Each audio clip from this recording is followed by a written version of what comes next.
You might not know this, but at the turn of the 20th century, the real cigar capital of the world wasn't Havana, or even the Dominican Republic.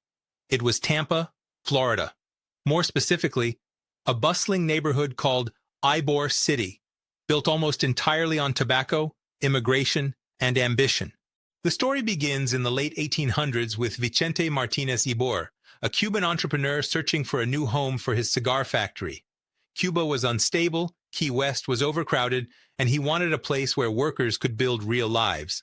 So he picked swampy Florida scrubland and declared it perfect. Strangely enough, he was right. By 1900, Ybor City was booming. Picture brick factories lining every street, thousands of torcedores rolling cigars in long rows, hands moving faster than most people fold laundry. Immigrants from Cuba, Spain, and Italy brought their families, traditions, and dreams to this unlikely place.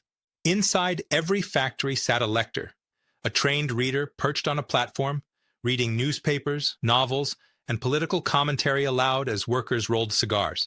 It's how many learned English, how they kept up with world events, and why Ybor City's factories were some of the most politically engaged workplaces anywhere. The economy exploded around these factories. Cafes, social clubs, bakeries, and markets filled the streets, and the architecture still feels like Havana in Florida. At its peak, Ybor City produced more than 500 million cigars a year, 500 million, all made entirely by hand. But nothing lasts forever. Machines disrupted traditional rolling. Cuban tobacco became harder to source.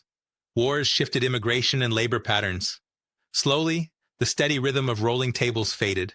By the 1950s, many factories stood empty, and Ybor City looked more like a forgotten relic than the cigar capital of the world. Today, the old factories are museums, lofts, and restaurants, but the history still clings to the brickwork. Walk those streets early in the morning, and you can almost smell fresh tobacco drifting through open windows and hear a lector's voice echoing across a long factory hall of the past. Ybor City wasn't just history, it was a culture.